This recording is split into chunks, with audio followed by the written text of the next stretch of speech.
Bien, buenas tardes. Bienvenidos a esta última sesión del 2024 del capítulo español del Club de Roma. Es una sesión que yo hablando con Ana Mangas la planeamos para hacer una especie de balance geopolítico de qué nos está ocurriendo y qué está pasando en las distintas áreas del planeta. De ahí que nos hayamos permitido, abusando de nuestros maravillosos ponentes, pues incorporar a cuatro ponentes en vez de a tres, que es la norma usual. Contamos hoy además con dos ponentes que para nosotros son novedad, que es Inés Arco y Judy Arnal, a las cuales le damos la bienvenida y ya les hemos contado que se incorporan a una lista que seguramente este año habremos superado los 300 ponentes en las 90 actividades que hemos hecho a lo largo del año en los diversos sitios en que está presente el capítulo español del Club de Roma. Para nosotros es un honor contar con estos ponentes y contar con sus opiniones, porque el Club de Roma no tiene no tiene certezas, tiene muchas incertidumbres desde que se creó. Se creó con una función claramente de potenciar el desarrollo humano. Lo que pasa es que se encontró demasiado pronto con el éxito, con el informe del año 72 de los límites al crecimiento, que coincidió con una crisis petrolífera, una de las primeras crisis petrolíferas que hubo, y eso le dio un gran renombre. Pero en realidad la obsesión de Aurelio Peccei en aquellos momentos y de los que estuvieron en 1968 en la Academia del Lince era encontrar fórmulas que permitieran el avance en el desarrollo humano y que éste llegara a todas las latitudes del planeta. Pero también, junto al desarrollo humano, la preocupación de Aurelio era porque él empezaba a ver agotamiento en las gobernanzas que habían salido de la Segunda Guerra Mundial, tanto desde el punto de vista económico como de la creación de Naciones Unidas e incluso de la aplicación de la Declaración de Derechos Humanos del 48. Y entonces él hablaba de que teníamos que trabajar por encontrar mecanismos que fueran capaces de salir de las encrucijadas en las que el género humano se fuera encontrando. Hoy día, viendo cómo está el sistema de Naciones Unidas, cómo se le desprecia y se le humilla y se deteriora incluso sus mandatos y sus resoluciones, es muy difícil pensar que la gobernanza surgida después de la Segunda Guerra Mundial sea de aplicación en los tiempos que corren. En aquellos momentos estábamos en los comienzos de la Guerra Fría y de la bipolaridad Washington-Moscú, y hoy, sin embargo, nos encontramos en una desglobalización extraña, en una globalización multipolar, si se quiere, y de alguna manera en lo que algunos se empiezan a llamar un nuevo desorden mundial donde nadie sabe cuáles podrían ser los mecanismos y los consensos necesarios para desarrollar nuevos modelos de gobernanza acordes con los tiempos. Piensen que la complejidad en la que estamos es una complejidad que en los años 70 no se veía. Nadie hablaba de contaminación todavía. La Conferencia de Naciones Unidas sobre el clima, sobre el medio ambiente es de 1972 también. Y nadie hablaba, por supuesto, de las transiciones digitales. Yo empezaba mis carreras profesionales en un mundo que era el mundo de las telefónicas, que eran monopolios en cada territorio, y evidentemente nuestros problemas era cómo íbamos a empezar a incorporar los ordenadores a las redes telefónicas, pero no vivíamos la avalancha de innovación permanente en el que está el mundo digital. Y esto trastoca todo, porque estamos necesitados de nuevos modelos de producción, de nuevos modelos de convivencia, de nuevos modelos de información, de nuevos modelos de gestión política y de gestión pública. Y esto hace muy difícil encontrar caminos para esa nueva gobernabilidad que nos permitiera atajar las encrucijadas. Por eso, yo en estos momentos, y lo decía ayer en la junta directiva de nuestra oficina del Club de Roma en Barcelona, me encuentro con una cierta desesperanza al comienzo, porque pienso que tenemos que volver a redescubrir las capacidades y las potencialidades que tienen las personas y los grupos sociales para encontrar salidas y soluciones, para encontrar modelos de gobernabilidad que permitan luego consolidar una gobernanza como la que ha existido desde los años 70 hasta finales del siglo pasado, pero que se ha ido deteriorando desde que Internet dejó de ser solo una inteligencia colectiva, como diría Pierre Levy a finales de los años 90, para ser un modelo de disrupción continua y donde prácticamente todo el mundo puede opinar y ponemos en el mismo nivel las opiniones responsables que las opiniones absolutamente irresponsables y sin ningún fundamento. Y eso hace deteriorar pues, la fe en la ciencia, la fe en las entidades públicas y nos pone en una situación de desorden que va mucho más allá del desorden público, político o geopolítico que podemos ver. Pero yo no me voy a extender más, simplemente agradecer a nuestros ponentes que se hayan incorporado, especialmente a Inés y a Judith, que esperamos no espantarlas para que podamos volverlas a convocar, y a Eduard también, y a Ana y a Mariano, que ya son viejos conocidos, pues pedirle que nos sigan ilustrando, que nos sigan enseñando y que sigan participando en estos debates de los cuales nos sentimos muy orgullosos, porque el capítulo en realidad no es nada, es una no organización y no sería nada si encima no tuviéramos unos ponentes que nos ilustraran en nuestros debates y nos orientaran para empezar a pensar en qué mundo, hacia qué mundo vamos y qué podríamos hacer por sacar adelante ese nuevo mundo y sobre todo dejarle un legado a las nuevas generaciones que no sea un legado tan negativo como el que ahora algunos vemos. Así que nada más, muchísimas gracias y le doy la palabra a Ana, que es la que va a dirigir el coloquio y la que ha hecho una labor espléndida en estos últimos meses ayudándonos a convocar debates que han salido algunos muy brillantes. De hecho, Ana, a mí el otro día se me pasó que en el último que hemos tenido sobre las elecciones americanas ha habido algunas felicitaciones en el chat que a mí se me habían pasado y Bien. que son felicitaciones de esas que nos llenan de orgullo que personas que han podido ser ponentes, o sea, vengan a escucharnos y a decirnos que lo estáis haciendo muy bien vosotros, no nosotros, que nosotros somos unos meros apoderados taurinos y ahora la fiesta de los toros ya no se lleva, pero nosotros, nuestra misión es encontrar ponentes buenos que hagan bueno las actividades del capítulo. Muchísimas gracias. Muchísimas gracias, José Manuel, por todas estas palabras de introducción. Y nada, empezamos a la sesión, que es la última de este año también. Y como no, como contaros, bueno, en principio, daros la bienvenida a todos los que nos estén siguiendo, a los ponentes, por supuesto, también. Como siempre, tendremos una conversación entre todos de aproximadamente una hora y luego, por supuesto, os animamos, que además siempre sois muy activos, a que mandéis preguntas a través de la cajita de preguntas y respuestas de la pregunta de Zoom.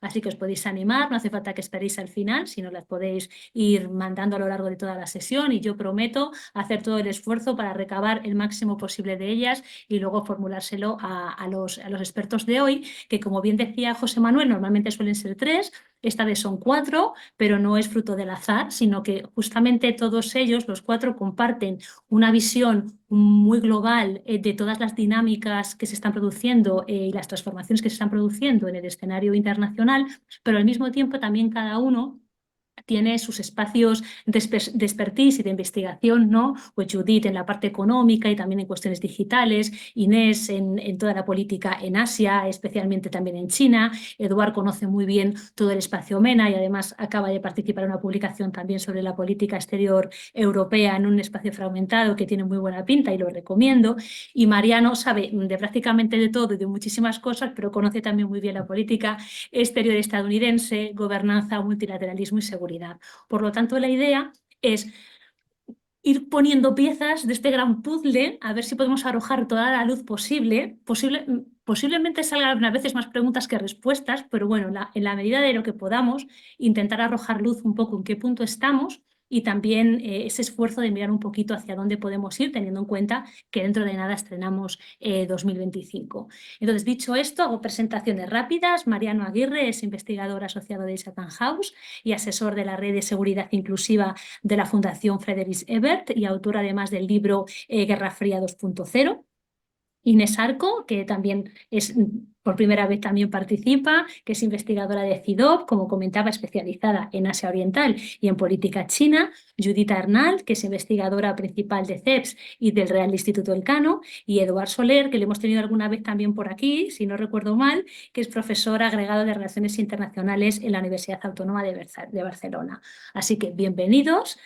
Como hablábamos, ha sido un año intenso, con muchísimos eventos, con mucha celebración de muchísimas elecciones. Se han pasado muchas cosas, muchas de ellas inesperadas. Por lo tanto, vamos a tener material de sobra para la conversación de hoy y para lanzarla justamente por eso intento hacer un poco de balance en el 2024. Yo os quería lanzar esa primera pregunta común para que cada uno la responda también desde ese área de investigación y donde está más metido y investiga y está más puesto, sobre cuál creéis cada uno en vuestros territorios, por así decirlo, cuál ha sido la dinámica, el evento que ha ocurrido en 2024 que creéis que es relevante. Bien porque crea un precedente, bien porque consolida una tendencia que consideráis que es importante o simplemente por el impacto que vaya a tener de cara a 2025. Entonces, desde vuestros territorios de investigación, lanzo esta pregunta para ver cuál son ese acontecimiento de 2024 que es importante y que tenemos que seguir de cerca. Si quieres, Mariano, empezamos contigo, así que adelante. Muchas gracias, Ana, y muchas gracias por esta invitación. Yo creo que hay un evento que me parece fundamental en el curso de 2024 y que es fundamentalmente lo que podríamos llamar no solo el ataque, sino el profundo desprecio al derecho internacional y a las normas internacionales. O sea, ha sido y sigue siendo tan brutal lo que está ocurriendo en Gaza y al mismo tiempo podemos extenderlo a lo que está pasando en Ucrania, lo que está pasando en alrededor de medio centenar de conflictos armados en el mundo que prácticamente han quedado estilo Sudán, por ejemplo, olvidados. Pero no quiero hacer un ejercicio tampoco de por un lado y por el otro, blanco y negro, derecha e izquierda. Lo que pasa en Gaza es escandaloso y desde el punto de vista del derecho internacional es realmente una vergüenza. Y es una vergüenza en el sentido de que no es solamente lo que está haciendo el gobierno de Israel en nombre de lo que inicialmente podría haber sido y era una legítima autodefensa frente a una masacre y un ataque terrible por parte de Hamas, sino que no voy a repetir aquí lo que dice el Tribunal Internacional de Justicia, Amnistía Internacional, las agencias de la ONU, etcétera. O sea, es escandaloso lo que ocurre y es escandaloso cómo grandes países como estilo Estados Unidos, Alemania o Gran Bretaña apoyan con armas y con diplomacia. Y es escandaloso, eh, digamos que en última instancia, ya no voy a decir nadie hace nada porque las agencias de la ONU denuncian sistemáticamente y cuanto más denuncian, más se las margina. Pero al mismo tiempo es imprescindible unirlo porque creo que este, para mí, factor o hecho, de acuerdo a lo que tú preguntabas, Ana, va unido a otro que no está desvinculado y que es quién ha triunfado en las elecciones en los Estados Unidos. Quiero decir, que la opción que ganó, que se llevó millones de votos en los Estados Unidos, no es ya un tema anecdótico como parecía en las elecciones del 2016. Es un tema profundo que creo que nos obliga, cuando hablemos de gobernabilidad, a pensar que una parte sustancial de la población, del sector empresarial, del sector financiero, incluso del sector mediático de Estados Unidos y de otros países también, pero en este caso me voy a referir a Estados Unidos, aprueban y votan a un presidente que su política se basa en el uso de la fuerza, en los ataques sistemáticos a todo lo que es la ley y el orden internacional y el orden nacional. Se basa en un ataque sistemático a todo lo que podríamos llamar es la agenda liberal, construida con mucho esfuerzo y muy especialmente después de la Segunda Guerra Mundial en términos de derechos humanos, derecho internacional humanitario, derechos de la mujer, derechos de los niños, temas de género, temas de medio ambiente, temas de igualdad, de identidades y de paz. Para mí son dos hechos que van juntos y que casi diría que es uno solo. Muchísimas gracias, Mariano. Continuamos, si quieres, contigo, Inés. Adelante. Primero de todo, muchísimas gracias por la invitación. La verdad que es un honor estar aquí. Y yo voy a coger este primer hilo que ha lanzado Mariano, y es que justamente, ¿no?, una de las cuestiones en Asia que ahora mismo están definiendo qué es lo que va a ser la región es la vuelta de Trump. Y también, obviamente, ¿no?, qué consecuencias o qué posibilidades tiene China en un momento en el que hay un desprecio al derecho internacional para avanzar en sus intereses. Voy a poner un poco titulares porque sé que hay muchas cositas que han pasado, ¿no?, recientemente en Asia. Hemos tenido esta ley marcial en Corea hace apenas unas semanas, tenemos la presencia de tropas norcoreanas en Rusia luchando contra tropas ucranianas. Han habido también buenas noticias, había un acercamiento entre India y China en cuanto a la frontera, pero justamente, ¿no?, lo que también cogiendo esta idea de que vamos a tener más preguntas que respuestas, una de las cuestiones que ha pasado este año en Asia es que ha habido un reordenamiento a nivel de liderazgos brutal. Es decir, han habido elecciones, pero hemos visto cambios en liderazgos, por ejemplo, en Vietnam por cuestiones de muertes. Hemos visto cambios a nivel internos en partidos que han llevado a liderazgos diferentes en Singapur o en Japón. Hemos tenido elecciones que incluso los partidos que estaban en el poder han perdido apoyo, tanto en India como en Taiwán. Hemos tenido cambios ya de por sí en Indonesia y en Pakistán, y también hemos tenido revueltas populares como las de Bangladesh. Así que ahora mismo estamos en un escenario muy abierto en el que sabemos quiénes van a llevar hacia adelante, digamos, las acciones, pero por desgracia aún tenemos muchos interrogantes sobre quiénes o qué políticas van a acabar de llevar estos liderazgos sobre la mesa. Muchísimas gracias, Inés. Judith, continuamos con la ronda. Adelante. Sí, buenas tardes y también muchísimas gracias por contar conmigo para este interesante evento. Yo voy a hablar desde la perspectiva económica y en particular desde la perspectiva económica de la Unión Europea. En este contexto yo creo que los dos eventos que mayor impacto han tenido sobre la Unión Europea son las elecciones de Estados Unidos y las elecciones al Parlamento Europeo, ¿no? Las elecciones de Estados Unidos, bueno, se sustanciará en la llegada de Donald Trump a la Casa Blanca en enero del 25, pero ya ha empezado a tener un impacto financiero, ¿no? Entonces, ¿cómo ha ido este año 2024? En términos económicos, este año 2024 yo diría que ha presentado dos noticias positivas.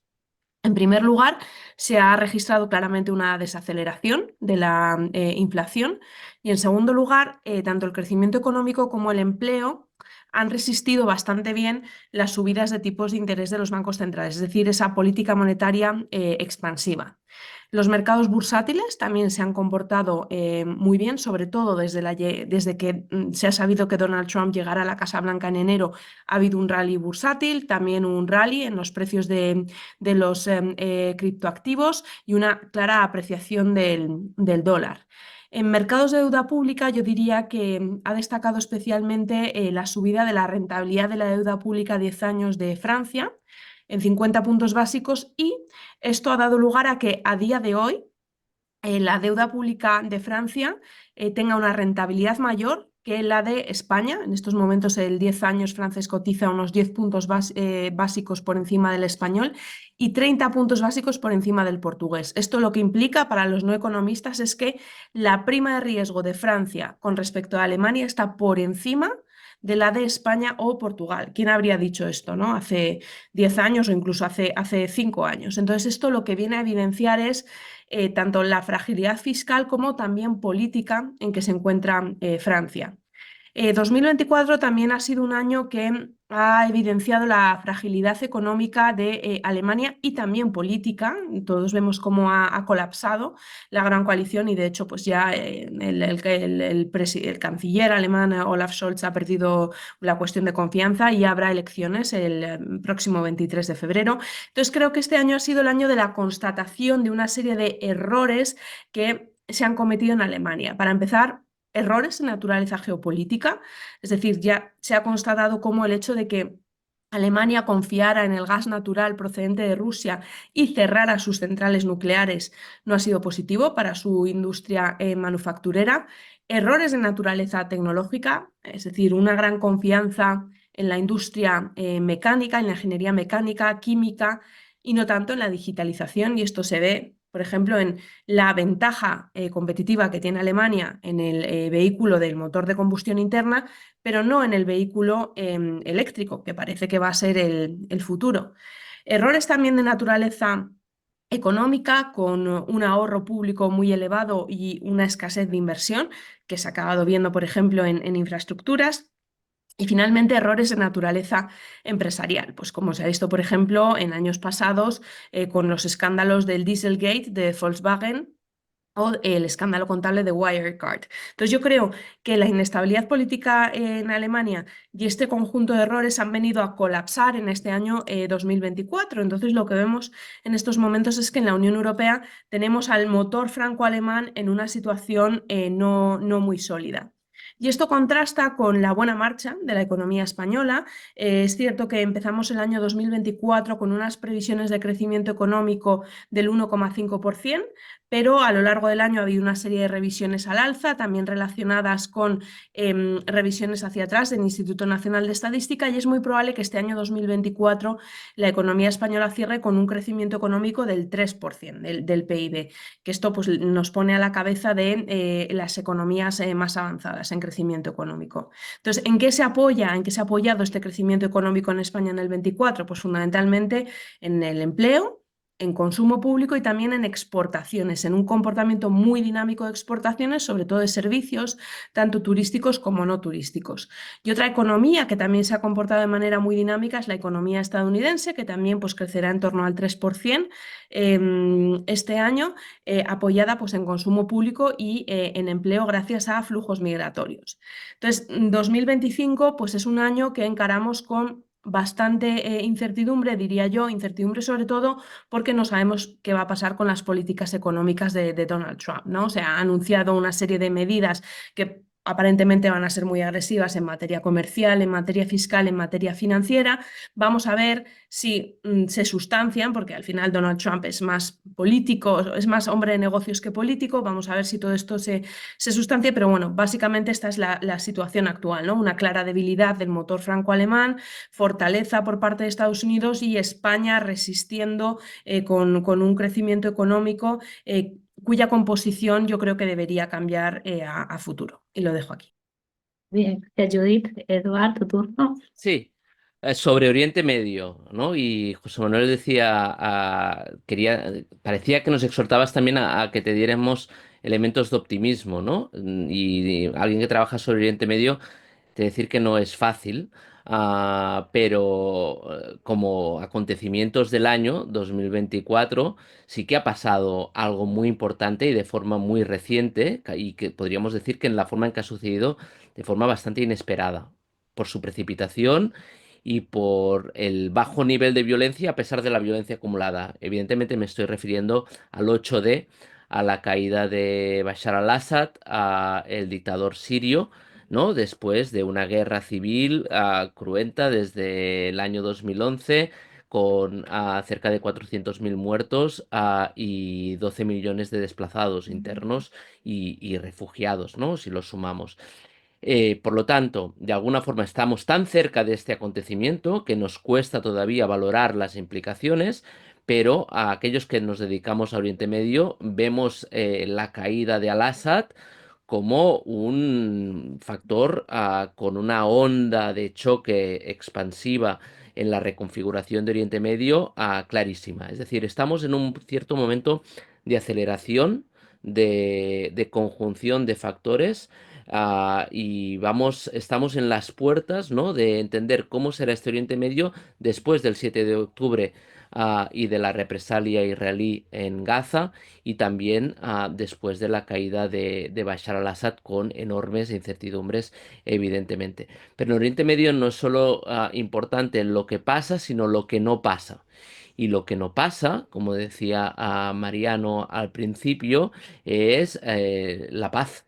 Es decir, o el fin de la escalada violenta o la desescalada 2024 ha habido momentos de una cierta contención, es decir, no hemos entrado en una espiral de guerra regional abierta entre Irán e Israel, que podría haber pasado, pero tampoco hemos entrado en un escenario de desescalada regional. Los libaneses lo han vivido en su propia piel y evidentemente los palestinos y los gazatíes lo siguen viviendo a diario. Gaza, ¿no? Ha continuado, por lo tanto, en el foco y seguramente a oscuras ha continuado quedando, y eso también es novedad y aquello lo que no pasa, la enorme, gravísima crisis humanitaria en Sudán, a la que Mariano también hacía referencia hace un instante. Judith ha hablado sobre las implicaciones en política económica europea y de esos dos acontecimientos, de las elecciones en Estados Unidos y las elecciones europeas, y si yo tuviera que pensar en términos de política exterior europea cuáles son los dos acontecimientos de 2024 con mayor impacto, pues también diría esos dos, con lo cual esos dos tienen una fuerte reverberación tanto a nivel de política económica, pero también de política exterior y de seguridad, junto, ¿no?, con el desarrollo de la guerra en Ucrania, ¿no?, y las nuevas derivadas en la zona de Kursk, el tema balístico, etcétera. No voy a entrar ahora en eso, pero sí que me parece interesante situar estos dos elementos, las elecciones europeas, así como las elecciones norteamericanas. Probablemente yo sí lo pienso en términos de política exterior, no solo como aquellos que han marcado el 2024, sino que fundamentalmente van a marcar este año 2025 que estamos a punto de iniciar. Muchísimas gracias, Eduard. Voy a empezar a tirar del hilo ya de Sí, muchísimas tira. cosas que habéis empezado a hablar. Mariano, vuelvo contigo, centrándonos, muchos habéis comentado el elemento de la vuelta de Donald Trump a la presidencia de Estados Unidos. Mariano, aquí te quería un poco preguntar si crees que la administración Trump realmente va a optar por una retirada de Estados Unidos de los asuntos globales, o al menos lo va a intentar, pero una cosa es intentarlo y otra cosa es que pueda hacerlo. Y eso un poco... en caso de esa retirada un poco de esos espacios, esos vacíos, ¿cómo crees que van a ser cubiertos por potencias intermedias, regionales, etcétera? Un poco la perspectiva sobre esa retirada o no de Estados Unidos de algunas regiones, dejando a sus aliados bueno, que se repartan un poco allí el pastel. Bueno, el cerebro político de Trump está, digamos, tiene dos tendencias que no siempre son coincidentes. O sea, es por un lado un aislacionista, en la tendencia aislacionista de la política exterior de Estados Unidos, en el sentido de decir, no tenemos que implicarnos en guerras lejanas, en cuestiones que no nos importan, que es toda una tradición que viene desde los padres fundadores de Estados Unidos hasta hoy. Incluso él mismo hace pocos días sobre el caso sirio declaró que era un tema en el que Estados Unidos no debería meterse. Por el otro lado, él es la encarnación de la Make America Great Again. Entonces es América tal como se la concibe, grande, fuerte, poderosa, no es solo una América hacia adentro, que es parte del discurso del trumpismo, pero también de Biden, por ejemplo, sino que es una América fuerte hacia el mundo. Entonces, es difícil no ser una América fuerte hacia el mundo sin a su vez mostrar esa fortaleza. No digo necesariamente ni con intervenciones militares ni con guerras, sino la fortaleza puede ser fortaleza democrática, puede ser fortaleza en valores, puede ser fortaleza con ejemplos. Y todo esto también existe, según los políticos, según los partidos, según los momentos, existe también en la historia de la política exterior americana. Trump digamos, a su vez es un personaje bastante imprevisible, aunque esta vez va a ser más previsible, creo que la última vez, y más planificado. ¿Cómo va? Yo creo que va a mantener una política al mismo tiempo de mostrar la fuerza en algunos casos y mostrar el absoluto desentendimiento de otros. O sea, habrá países que no le interesan y básicamente pensemos que Trump Trump y su equipo, una serie de prioridades. Tiene definida la prioridad del comercio y entonces él va a ser una política de aliados a quienes le ayuden o quienes acepten o a quienes le puede imponer los términos comerciales. Tiene una segunda prioridad que son las migraciones. Esto quiere decir que aquellos países cercanos con frontera, México, o lejanos, cada vez más Centroamérica, América Latina, Asia, países de África, España, etcétera, que de una forma u otra colaboren con ser frontera extendida de los Estados Unidos, bienvenidos. Y si no colaboran, se usarán presiones como recortar la ayuda internacional al desarrollo, o la ayuda humanitaria, o las inversiones, o los créditos, etc. Todo esto a su vez no es sencillo. Estados Unidos no es Estados Unidos, son empresas de Estados Unidos, el Estado de los Estados Unidos, los estados dentro del Estado de los Estados Unidos. Pero algo es un sistema federal y no necesariamente como hace 40 o 50 años atrás cuando se decía lo que es bueno para la General Motors es bueno para Estados Unidos. Hoy puede haber intereses divergentes entre empresas y el Estado de Estados Unidos, como también vamos camino de ver una convergencia de, de las grandes empresas, estilo la de Elon Musk, por ejemplo, y el poder político, que es otro tema que podemos tratar. Con lo cual, estoy dando una respuesta, si quieres, excesivamente no elusiva, pero sí matizada, y es, por ejemplo, Trump no es un intervencionista militar, ya lo demostró en las presidencias anteriores cuando había gente, especialmente en sectores de la izquierda, que veían ya mañana iba a invadir Venezuela y no tenía el menor interés en invadir Venezuela. Otra cosa es que tuviera interés en asfixiar, presionar, reconocer a Juan Guaidó en el exilio. Invadir no. Parte de la base social que vota a Trump es una base social pobre que ha estado durante décadas mandando a sus hijos a las guerras y no quiere que eso siga ocurriendo. Y por lo tanto, Trump no va a mandar soldados a guerras masivas y a fracasos sistemáticos como en Irak o en Afganistán. Un punto más que creo que es estructural, más allá de Donald Trump, y es Estados Unidos tiene hoy, y lleva ya varias décadas, una inmensa incapacidad de poder definir, manejar, instrumentar, ordenar las políticas locales de otras partes del mundo como lo hacía antes. Con esto no quiero decir que no sea poderoso, no quiero decir que sea un país, que sea un estado frágil que no tiene influencia, ni mucho menos. Pero si miramos, el otro día hubo un comentarista muy cauteloso en BBC World, muy interesante, que le preguntaron, la locutora le preguntó, la entrevistadora le dijo, acaba de llegar el secretario de Estado Blinken a Oriente Medio en su, creo que era el viaje número 12 o 14, ¿qué cree que va a lograr? Y este hombre muy cauteloso dijo, bueno, habría que recordar que ya ha hecho como 14 viajes y empezó a mencionar todo lo que Blinken había querido que hicieran en Oriente Medio y nadie le había hecho caso, empezando por su principal aliado, Israel. Y yo creo que eso es como, quiero decir, a veces creo que en Europa sería bueno recordar cuando hablamos de esos Estados Unidos que parecen imprescindibles, que bueno, en las últimas, casi todas las últimas guerras en que Estados Unidos participó las perdió, o como mínimo no las ganó. Por lo tanto, creo que Trump sigue una línea en este sentido brutal, como es él, y cauteloso al mismo tiempo. Gracias, Mariano. Tocando algunos temas que habéis mencionado y tú también, Mariano, y Inés, continúo contigo, relacionado con el tema de las políticas comerciales, la política de Estados Unidos hacia China.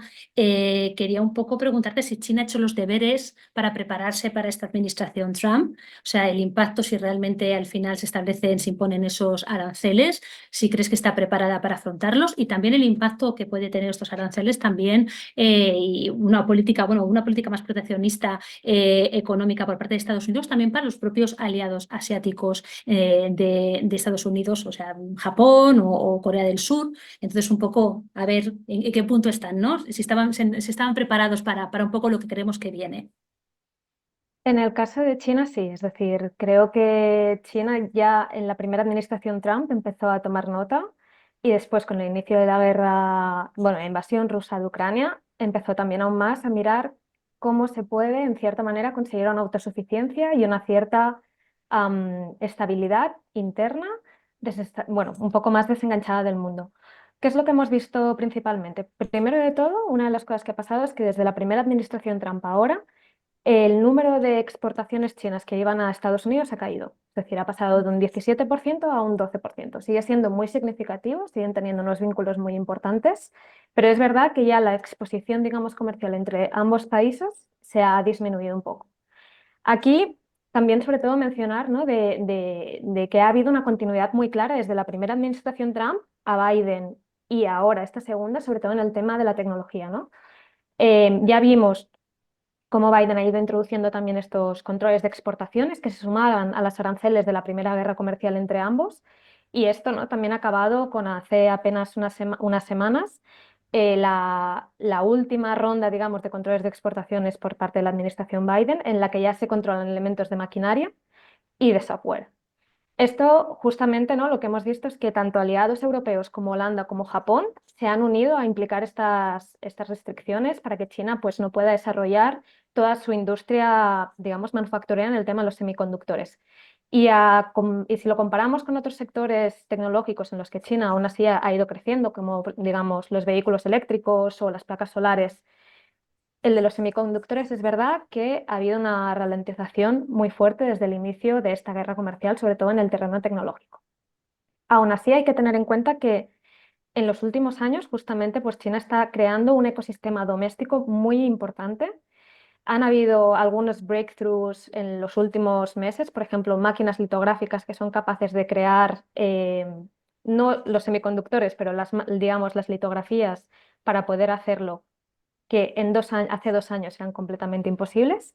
Y esto pues crea una cierta capacidad de decir que aquí en unos años, pues aunque se calcula que China esté unos 5 o 10 años por detrás de Taiwán, es decir, de la Taiwan Semiconductor Manufacturing, que es la principal empresa productora de semiconductores de alta gama en el mundo, pues bueno, esto se va reduciendo. El otro elemento es la diversificación y seguro que aquí también Judith lo podrá decir de forma mucho más clara. Mientras se han reducido estas relaciones de dependencia a nivel comercial, China también se ha convertido en uno de los principales, bueno, se ha ido hacia el sur. Es decir, ahora mismo China comercia con el sur global e invierte mucho más de lo que hacía antes. Esto también lo que estamos viendo son estas cadenas de reglobalización, ¿no? Es decir, vemos como ahora, pues, México y Vietnam han aumentado mucho más las exportaciones hacia Estados Unidos, a la vez que las exportaciones de China hacia Vietnam y México también han subido. Y también ha habido toda una deslocalización, bueno, no deslocalización, pero un gran movimiento de empresas chinas que han dicho, bueno, pues yo me voy a Vietnam o me voy a Tailandia y así también evito parte de los aranceles que Estados Unidos pone directamente a la producción en China. Entonces también lo que estamos viendo es esta reglobalización, o sea, reconducción de ciertos elementos comerciales y la verdad es que la reacción, por ejemplo, de los empresarios chinos o de empresas pequeñas y medianas a esta victoria de Trump ha sido, bueno, si los costes de producir en Tailandia me son más altos, pero siguen siendo más baratos que los aranceles que me ponga Estados Unidos, pues me voy a ir ahí a producir, no pasa nada. Obviamente, ¿no? Pues hay otros elementos de tensión y estos están ahí para quedarse. China ha mostrado que esta vez está dispuesta a poner los puntos sobre las íes, ¿no? Es decir, en esta última ronda de controles de exportaciones que decía, ya ha respuesto con la prohibición de exportación de galio, germanio y antónimo, que son materiales necesarios para la producción de semiconductores. Así que también vamos a ver una relación un poco más conflictiva, a lo mejor en esta parte en la que China antes, hasta ahora, se había contenido y a lo mejor ahora está mucho más abierta a responder. Y si puedo solamente, pues eso, ¿no? Por los socios que tú hablabas, Taiwán, por ejemplo, ha sido uno de los países que está más preocupado, es decir, durante la campaña electoral, Trump ha sido muy claro en decir, nos están robando nuestro negocio los semiconductores, tienen que pagar por su defensa y en algunos momentos incluso no ha dado una sensación de que los fuera a defender si fueran invadidos por China. Pero lo que estamos viendo justamente es que el gobierno taiwanés está siguiendo de forma muy clara a todo lo que pide Trump. Es decir, por ejemplo, esta empresa, ¿no?, que hablaba TSMC, ya ha puesto controles de exportaciones incluso antes de que se lo pidiesen. Es decir, cuando ganó Trump 2 semanas más tarde ya están poniendo alguna de estas medidas. Y donde yo creo que está el elemento interesante de a ver qué puede pasar es tanto Corea del Sur como Japón. Japón, Abe, bueno, es decir, durante la primera administración Trump tenía a Shinzo Abe al frente y tenían una relación personal muy fuerte. Ahora mismo con este nuevo primer ministro no es así. De hecho, hemos visto que Trump ha invitado a la esposa de Abe y no al primer ministro japonés a reunirse antes de la toma de posesión. Por lo tanto, ahí puede ser que haya un poco de tensiones. Y en Corea del Sur, ¿no?, con este liderazgo fallido de Yoon Suk-yeol, que ahora mismo pues, está pasando este proceso de impeachment, faltará bien hasta qué punto el líder que coja ahora después el gobierno del país sea abierto o no a los intereses de Estados Unidos. Muchas gracias, Inés. Continuamos con Judith, también un poco con la parte económica. Hemos hablado si había hecho China los deberes. No sé si Europa los ha hecho los deberes en seguridad y los deberes económicos, y también en el caso de España, y también preocupación por el tema de la política comercial, Judith. Y un poco, bueno, pues analizar todo esto también en este contexto y en el gran debate sobre en qué punto de transformación está también la globalización, y también esas fracturas también en el ámbito de lo digital, en la creación de esferas de influencia tecnológica. Entonces, un poco en todo este lío en el que nos encontramos así geopolítico, ¿no? Donde de manera transversal se cruzan pues toda la revolución tecnológica y también toda la transición energética.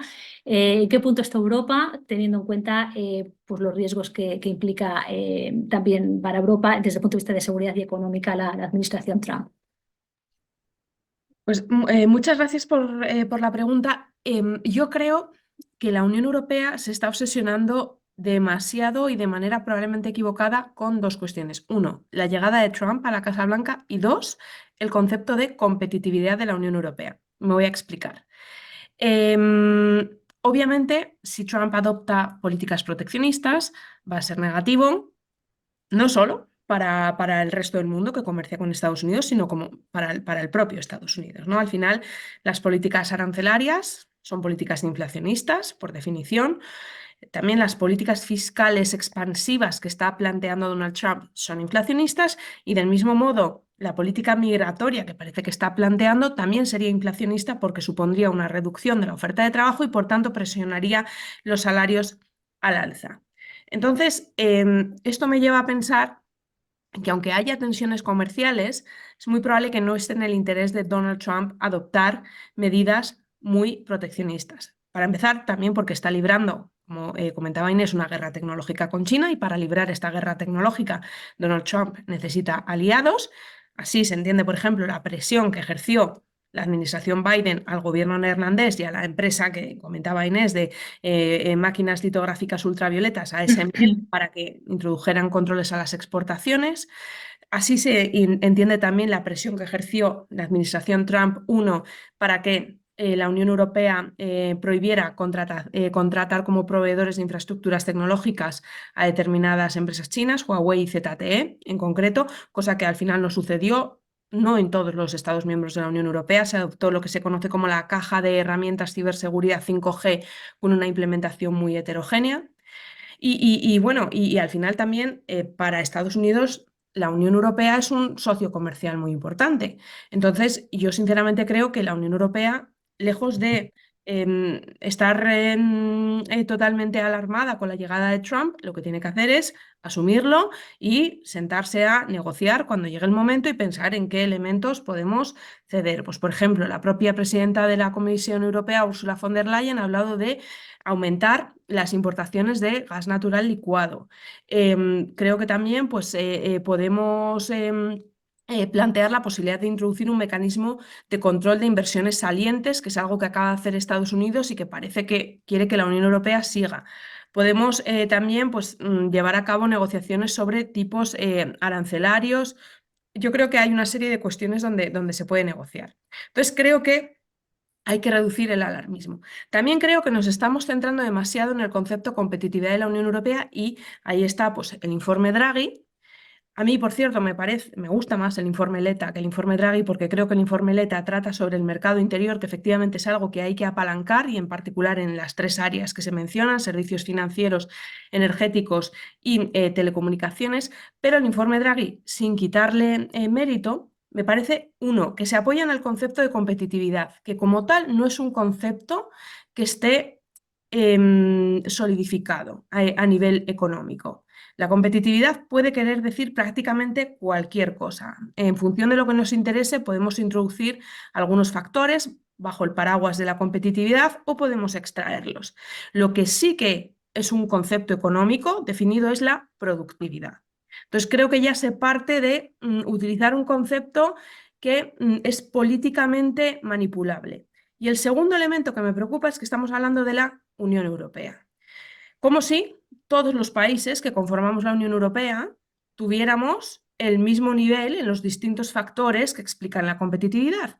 Y no es el caso. Por ejemplo, si tomamos elementos como acceso a financiación alternativa, facilidad de cumplimiento normativo, costes energéticos, inversión en I+D+I, número de patentes por millón de habitantes, número de trabajadores con habilidades tecnológicas elevadas. Si tomamos, por ejemplo, estas 6 variables, lo que vemos es que los países de la Unión, uno, lo que vemos es que hay una elevada heterogeneidad, y dos, lo que vemos es que los países de la Unión Europea que están en la parte superior del ranking tienden a ser los mismos y tienden a ser los países escandinavos. Entonces, creo que hay que hacer un ejercicio de pensar en, si queremos hablar de competitividad, hablamos de competitividad, pero marcando claramente las reglas del juego para luego no escaparnos, y lo tenemos que hacer también a nivel nacional.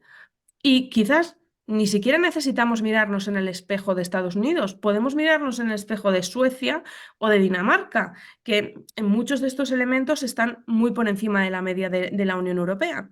Entonces, lo que me preocupa es que se está poniendo demasiado el acento en qué va a hacer la Unión Europea, qué va a hacer la Comisión Europea, y hasta cierto punto nos estamos olvidando de que a nivel nacional también tenemos muchos deberes pendientes. Entonces, yo lo que espero es que efectivamente haya un cambio en cómo se hacen las políticas regulatorias en la Unión Europea. No soy especialmente optimista, porque viendo las prioridades políticas que presentó la presidenta de la Comisión Europea ante el Parlamento Europeo y las cartas de misión que ha enviado a los distintos comisarios, lo que veo es que sigue habiendo una agenda legislativa enorme. Luego veo que uno de los principales problemas que se ha detectado, y el sector privado así lo ha trasladado, es que muchas veces se elaboran normativas sin llevar a cabo un buen análisis de impacto normativo ex ante y sin contar con el sector privado. Y en este contexto, lo que nos anuncia la Comisión Europea es que en los primeros 100 días de mandato van a presentar el Clean Industrial Deal. No lo entiendo, no lo entiendo. O sea, yo espero que haya... No pienso que se van a tener que dormir en los laureles, pero espero que haya un poco más de preparación y más consulta con el sector privado. Entonces, yo creo que está muy bien preocuparse por lo que sucede a nivel geopolítico, pero tenemos que mirar a la Unión Europea y también a lo que hacemos en nuestros respectivos países. Muchas gracias, Judith, por marcarnos aquí un poco los principales desafíos económicos dentro de la Unión Europea. Eduard, vuelvo contigo también un poquito a Oriente Medio. Hablabas de eso, de esa profunda transformación del mapa geopolítico de Oriente Medio. Te quería preguntar el impacto que tiene esto también para el resto del mundo, y luego hablar un poco, hay muchos expertos que hablan de cómo estamos en un mundo flexipolar, ¿no? En el sentido de que cada vez las alianzas son más fluidas, y ahí se pone muchas veces de ejemplo a India, pero también se pone mucho de ejemplo a Turquía, que es un país que tú también conoces muy bien, Sí. y Arabia Saudí. Entonces, un poco mezclando esos dos elementos, ¿no? Entre el impacto de esa reconfiguración regional de Oriente Medio, el impacto que puede tener para el resto del mundo, pero también un poco que nos cuentes para aprovechar lo que es esa flexipolaridad con ejemplos como el de Turquía o el de Arabia Saudí. Sobre lo primero, yo creo que el concepto aquí que me gustaría poner en el centro es la lógica de vasos comunicantes de inseguridad, ¿vale? Es decir, tendemos los especialistas en Oriente Medio a fijarnos solo en lo que pasa en Oriente Medio, y aquellos que trabajan en política europea a fijarse en lo que pasa en Europa, o política en África, o seguridad en África subsahariana, lo que pasa en África subsahariana. Y yo creo que precisamente lo que estamos viendo como mínimo desde el año 2022, pero yo diría desde antes, es una clara interconexión o intersección entre estos distintos focos de conflicto. Es decir, parte de la brutalidad de la operación rusa en Ucrania se explica por el esfuerzo de guerra previo de Rusia en apoyo al Assad en Siria, y por lo tanto las cosas que veíamos en Mariupol eran cosas que se habían entrenado y se habían practicado sobre la población siria. La lógica de impunidad en la anexión que el Kremlin ha aplicado en el caso de Rusia y de Ucrania no es otra que la impunidad en la anexión que Israel lleva décadas aplicando en la Palestina histórica, ¿no? Con lo cual ahí ya vemos un vaso de comunicación entre estos conflictos entre Oriente Medio y Ucrania.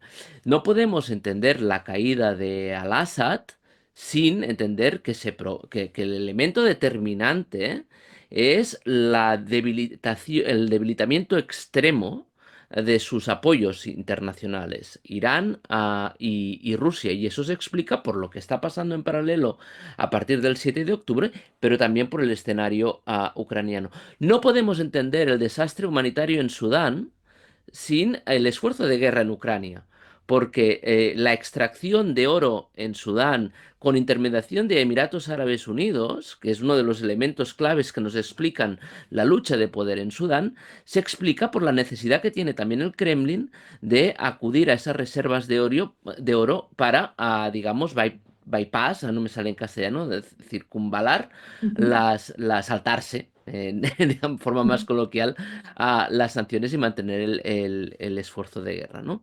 Con lo cual eso es lo primero.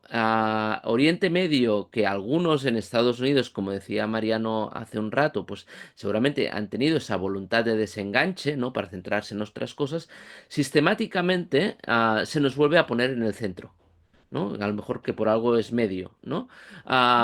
Y de alguna forma, de forma muy tozuda, Oriente Medio vuelve a situarse no como un tema periférico, sino como un tema central en la agenda política y de seguridad. Y yo creo que esto lo vamos a continuar viendo en 2025. Sobre la flexibilidad de las alianzas, de forma muy clara. Por un lado, por lo que también Mariano ha dicho antes ya, por esa percepción no de que Estados Unidos no esté, sino que Estados Unidos no es omnipotente, no lo puede todo, ¿no? Y eso obliga necesariamente a cualquier actor que sea un mínimamente inteligente y precavido a diversificar sus alianzas, ¿no? Eso nos explica por qué precisamente son los estados tradicionalmente más aliados de Estados Unidos aquellos que han hecho un esfuerzo más claro, más evidente, para llamar a otras puertas. Vamos a ver si esto se mantiene, ¿no? Después de lo de Siria, ¿eh? Pero hemos visto tanto a Israel como a Turquía, a Emiratos, Arabia Saudí o más cerca de casa, Marruecos, llamando a puertas rusas y chinas para diversificar desde energía, nuclear, comercio, puertos, mil cosas, ¿no? Por lo tanto, para explicar esa lógica, yo creo que por un lado tenemos ese punto que comentaba Mariano, unos ciertos límites al poder norteamericano y la necesidad de diversificar alianzas, esa agencia de las potencias regionales, que por lo tanto las recuperan y quieren tomar decisiones por sí mismas, y luego la multiplicación de focos de conflicto. Cuantos más focos de conflicto hay, más posible es que haya actores que sean rivales en uno de esos conflictos y aliados, aunque sea circunstancial, en otro. Y eso seguramente es lo que nos explica esa percepción de liquidez de las alianzas, que es porque les estamos aplicando también esta lógica de presión sobre la proliferación de conflictos. Muchas gracias, Eduard. Mariano, ligándolo también un poco de esto y uno de los grandes temas, ¿no? Que es el llamado sur global, aunque bueno, aunque hay mucha polémica, como llamarlo de esta manera o no, y porque teniendo al final hay es un grupo de países muy heterogéneos. Mariano, preguntarte, este llamado sur global, mejor o peor llamado así, ¿está más unido o más fragmentado? ¿Qué elementos le dan como solidez a ese papel más asertivo, ¿no? que se habla que tiene el papel global, pero entiendo que también hay elementos fuertemente que los fragmentan, ¿no? ¿Hasta qué punto están alineados o no ese llamado sur global y un poco el impacto que van a tener y que están teniendo cada vez más en el escenario global? Sí, gracias, Ana. Justamente yo iba a hacerte una seña de que quería dar una cierta continuidad a lo que estaba planteando Eduard sobre este tema que es muy interesante, que él hablaba respecto de la flexibilidad de las alianzas. Y lo que estamos viendo, cuando tú lanzaste y nos avisaste la primera pregunta que ibas a hacer, una de mis dudas fue decir lo que dije o haber planteado el ascenso del sur global como también un gran tema del 2024. Preferí el otro por indignación moral, pero, pero el tema y por otro lado, porque no es realmente un ascenso del 2024, quiero decir, es un tema que yo trabajo desde el momento que se crearon los IPSA, India, Brasil, Sudáfrica, en el 2003. Por lo tanto, no es un tema nuevo. Otra cosa está el empuje mayor o menor que está teniendo con los BRICS y una serie de debates que podemos hablar y alguna referencia voy a hacer ahora.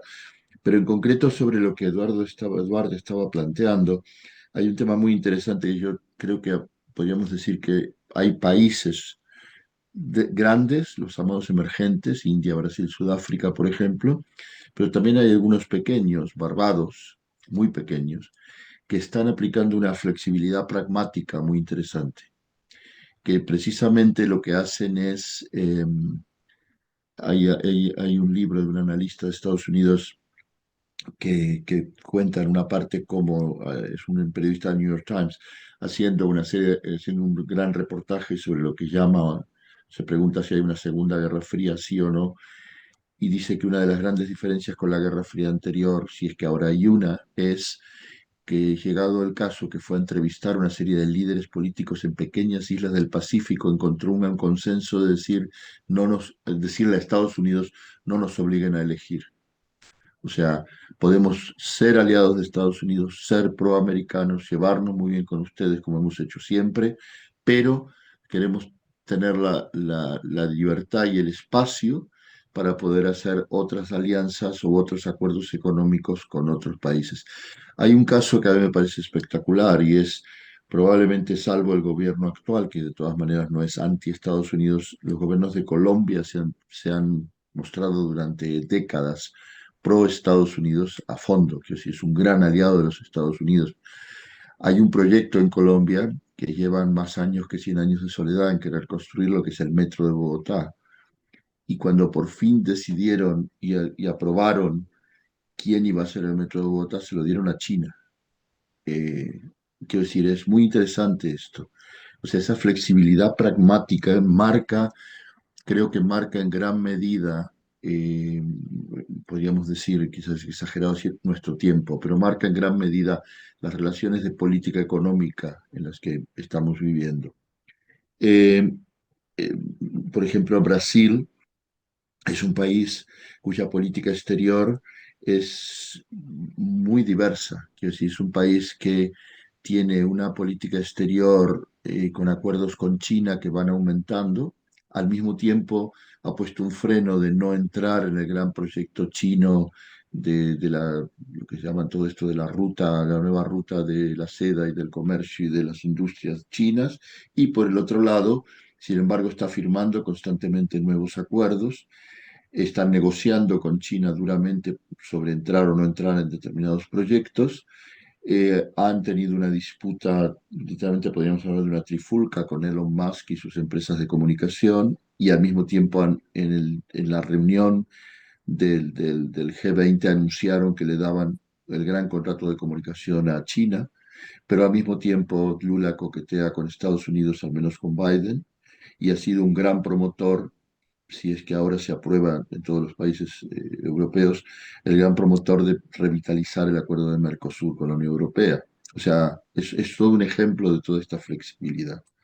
Respondiendo ahora rápidamente a tu pregunta, lo del sur global, esto depende uno con quién hable y cómo se define. Quiero decir, hay gente que para quienes el sur global es una alianza que revive lo que era el movimiento de los países no alineados antiimperialista. Mi idea es, no lo es.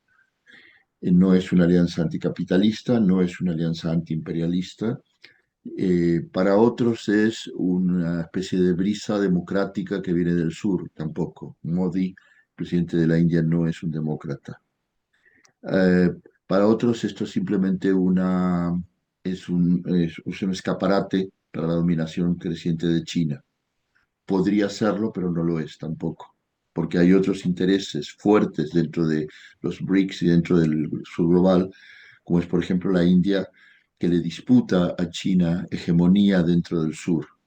y no se va a plegar necesariamente. O sea, India es un país suficientemente grande, poderoso, como para plegarse simplemente a lo que China quiera. Em, ¿Es una alianza de países democráticos? No. ¿Es una alianza homogénea? Tampoco. ¿Es una alianza en torno al postcolonialismo? En parte. ¿Es una alianza en torno a que haya reformas en el sistema internacional, especialmente el sistema financiero internacional, Banco Mundial, Fondo Monetario, en la ilusión, la considero yo por el momento, de cuestionar que el dólar sea la gran moneda de intercambio internacional? Sí, todo esto son como pedazos del discurso, de la narrativa, pero no termina de ser, no solo no termina de ser, yo siguiendo las declaraciones de los BRICS y las conferencias, concluyo humildemente, quiero subrayarlo, que en realidad incluso hay países que no quieren que se avance demasiado rápido dentro de los BRICS. Es bueno, vamos viendo, vamos tanteando, vamos moviéndonos, vamos negociando, vamos creando el espacio, pero no necesariamente. Hace poco un funcionario del gobierno español hablando me decía, no, lo que pasa es que lo que quieren es eliminar el Banco Mundial, el Fondo Monetario y crear el nuevo Banco de Desarrollo, que ya lo ha creado, que lo dirige además la ex primera ministra, la expresidenta brasileña, Dilma Rousseff, y es sustituir prácticamente el dólar. No, no. Los primeros interesados en no sustituir el dólar son Brasil, India y Sudáfrica, que no tienen interés en sustituir el dólar. Otra cosa es que el dólar opere de una manera diferente para ellos. Por lo tanto, el sur global es casi nada de lo que mucha gente quiere y es un poco de todo en un discurso que podríamos decir de reforma del sistema financiero institucional, reforma de las Naciones Unidas, de reforma institucional multilateral, pero no necesariamente en absoluto es una alianza antiimperialista. Gracias, Mariano, por diseccionarnos en trozos y de manera muy clara el sur global. Inés, un poco por alusiones, ¿no? El papel de China que él ha mencionado en el sur global, un poco, no sé, cómo se percibe también desde Asia y un poco esa evaluación, ¿no? del papel de China en el sur global. Yo creo que aquí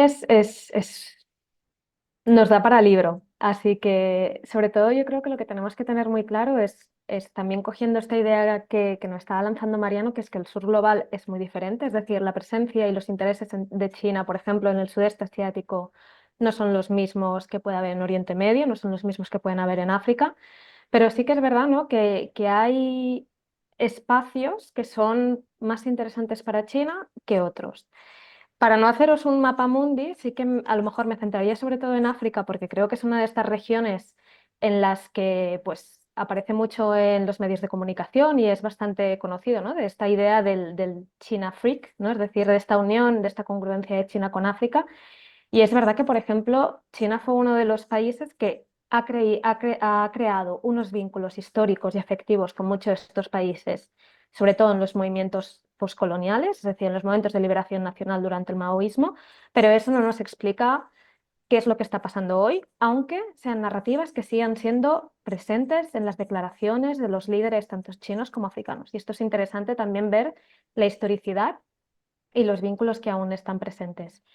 China, por ejemplo, en África ha tenido roles muy diferentes desde, como decía Mariano, ¿no? Pues como constructor, que no inversor, es decir, ganar contratos públicos para construir infraestructuras en muchos de estos países. Algeria, por ejemplo, en el norte de África es un ejemplo clave, pero también ha hecho este elemento, ¿no? de construir infraestructuras, sobre todo ahora con la nueva ruta de la seda, con la franja y la ruta, en estos países. ¿Qué es lo que se sabe? Que a veces pues los proyectos no han sido lo más sostenibles posibles, no han tenido la devolución correcta para las poblaciones. También ha habido casos muy diferentes, es decir, en Zambia se ha conseguido que haya una cierta negociación en que, por ejemplo, los trabajadores de muchos de estos proyectos sean locales y no sean chinos, mientras que en otros países, como por ejemplo en Angola, esto ha sido 100% pues, empresas chinas que traen sus propios trabajadores, sus propios materiales y al final no tiene casi ningún tipo de devolución para las poblaciones locales. China también ha sido un gran creditor, es decir, la deuda de África en manos de China es bastante importante, pero hay que tener en cuenta que aún así la deuda, por ejemplo, que tienen muchos de estos países al Fondo Monetario Internacional o al Banco Mundial es más alto. O sea que también hay una imagen un poco complicada. Y yo creo que un elemento que ahora está cambiando y que, bueno, dos elementos que están cambiando y que son interesantes para seguir a partir de ahora es el papel de China como inversor en industrias que muchos de estos estados quieren desarrollar, es decir, por ejemplo, pues en Nigeria invertir sobre todo en temas energéticos para llevar a que estos países pues puedan, digamos, coger un poco más de confianza en ello. Y después, por ejemplo, en otros que a lo mejor no tienen estos recursos naturales ya de base, lo que están haciendo es invertir en industrias manufactureras, por ejemplo, textiles. Esto tiene como cierta manera una respuesta a lo que está pasando de esta animosidad contra China y esta relación con Estados Unidos, pero también estás sembrando unas gérmenes que puede ser interesante ver hasta qué punto puede que China acabe estableciendo un control económico mucho más fuerte sobre estos países o a la vez fortalecer las economías de base locales y ya llevar, digamos, a un cierto fortalecimiento de África de forma de que rompa también dependencias tradicionales con sobre todo Europa y Estados Unidos. Esto yo creo que es un punto interesante. Y el segundo, que es también, bueno, es también muchas veces relacionado con el norte de África, pero que al final acaba llegando al resto de África, es que cuando hubo la evacuación de, por ejemplo, de más de 12.000 ciudadanos chinos durante la crisis de Libia, desde entonces China ha empezado a tener una presencia securitaria, pero privada, en África. En África es uno de los lugares donde justamente, ¿no?, estas empresas chinas o estos negocios chinos están recibiendo más violencia local, también porque, por ejemplo, están los retos como, por ejemplo, el yihadismo en ciertas partes del Sahel, etc. Y ahora lo que vemos es la presencia cada vez mayor de contractors, ¿no?, de seguridad privada, que no están ahí a los servicios, digamos, de momento de los gobiernos africanos, no es un grupo Wagner, pero sí que están ahí para proteger las inversiones y a los ciudadanos chinos que están ahora mismo haciendo negocios en África. Entonces, esto, por ejemplo, es un elemento muy propio de África, muy diferente de Asia, donde China, pues justamente, ¿no?, sí que es su vecindario y por lo tanto tiene unas ansias o unas voluntades de dominación y de control mucho más fuertes. Pero es interesante, quería poner este ejemplo, ¿no?, por la diversidad de relaciones que tiene, desde elementos más problemáticos, elementos más securitarios, que estos son nuevos, y que también pues al final establece algunas de estas regiones como laboratorios de su política exterior. Y gracias, Inés. Seguimos tirando del hilo de todas estas cuestiones económicas mezcladas con temas de seguridad y geopolítica. Judith, justamente hay una pregunta para ti de uno de nuestros seguidores, Miguel Antón, que nos pregunta sobre el acuerdo de Mercosur y la Unión Europea. ¿Hasta qué punto crees que tiene posibilidades de prosperar? Bueno, y el impacto que tendría para la economía de la Unión Europea y también para las economías latinoamericanas. Un poco también ha sido una de las grandes noticias de estas últimas semanas, estos últimos 10 días. Así que para ti la pregunta de Miguel. Muchas gracias por la pregunta, Miguel. Vamos a ver. En estos momentos, o sea, por explicar para los que no estén familiarizados con procedimientos de negociaciones de tratados comerciales por parte de la Unión Europea, o sea, lo que ha sucedido es que la Comisión Europea ha llegado a un acuerdo con el Mercosur en relación con el Tratado de Libre Comercio. Ese Tratado de Libre Comercio tiene tres partes, una parte que es estrictamente comercial y luego dos partes que están más relacionadas pues, con cooperación y protección de derechos humanos, etc. Entonces, las dos partes que no son comerciales, como no son competencia exclusiva de la Unión Europea, se tienen que ratificar en los 27 parlamentos nacionales de la Unión Europea. Y la parte que sí que es comercial y que como es una competencia exclusiva de la Unión Europea va a seguir un procedimiento diferente. Entonces me centro en esta primera parte. Lo que tiene que suceder ahora es que, bueno, hay que traducir el acuerdo a todas las lenguas oficiales, eso va a llevar unos meses y se tiene que ratificar por el Consejo de la Unión Europea. En política comercial no se opera por unanimidad, como sí que ocurre en política exterior y de seguridad común, se opera por mayoría cualificada. Entonces, esto implica que No es necesario que estén todos los Estados miembros de acuerdo, pero sí que puede haber lo que se denomina una minoría de bloqueo.